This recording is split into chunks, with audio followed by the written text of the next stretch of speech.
Hey there, this is my Yar 87 review and it's scouting time. So starting off, we'll take a quick look through the truck setup and arrangements, starting with the engine. So the engine I have chosen is the AM160 engine, granting a power to weight rating of A-, which for a small vehicle is pretty good. Following this, you can select either the Freeway or the Snowrunner gearbox for your scouting needs, though I do prefer the Freeway gearbox myself. This rounds off the remaining stats as B+ for durability and S grade for fuel consumption.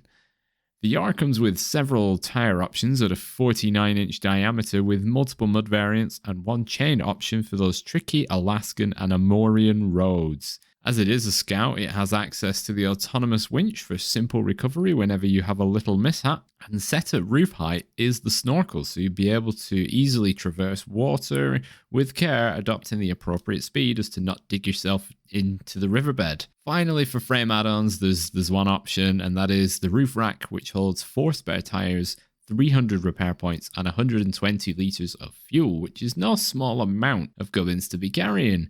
This will push your potential fuel capacity up to 230 litres, which definitely rivals some bigger trucks. And along with that S-grade fuel consumption rated, you'll be driving for a very long time. The truck has all-wheel drive on a toggle, but the diff lock is set to always on, allowing speeding along in high range with no issues, even with a trailer. And as you can see from the various clips during the video, you will have to ease back in the deep, wet, muddy areas and across the boulder fields.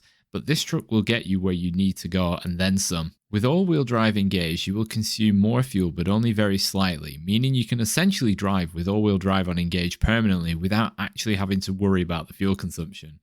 On roads, your average consumption will be about 3 to 4 litres per minute while in automatic, and this will drop when you're in high range. Dirt roads in high range will consume 1 to 2 litres per minute.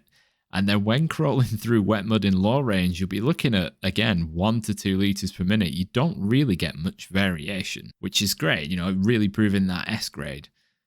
One huge advantage this truck has over every other Scout pretty much is that it can actually tow trailers properly. Its ride height is high enough and it has enough power to drag the 2-slot Scout cargo with metal beams on board through mud, uphill and across boulder fields. Other trailers that can be easily towed include the Prototype Exploration trailer, enhancing your scouting and exploring options. Now, I'm not sure why I've waited so long to mention this particular item, but this truck only costs $20,000 to buy and is available from just level 10, making it the absolute bargain of the century. If I could use this truck in my hard mode series, I absolutely would, but given the rules, I'm limited to what pre-exists in the maps I play in. Given the shape of the body and the short wheelbase, it's pretty good at getting out of sticky situations such as ditches, as there isn't much overhang at the front or the back of the truck, so as long as you drive in an appropriate gear for these hazards, you'll be just fine. So to summarise, the pros of this truck include excellent fuel consumption, diff lock always on, unlocked at level 10, only costs $20,000, a well-stocked roof rack, it's not slowed down by trailers, and it has a high-grade snorkel. And just covering the few cons, we have maybe it's a little top heavy, so it can be a bit prone to falling over. But on the flip side, you do have an autonomous winch. And the lack of all-wheel drive always on, that would just make it ultimate.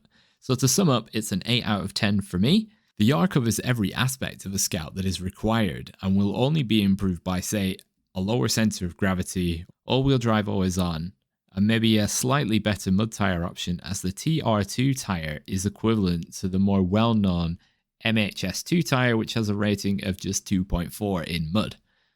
So I want to thank you very much for watching. If you found this video useful, then please let me know down below, and if you could give the video a like and a comment, as it really helps the channel out, and have a great day.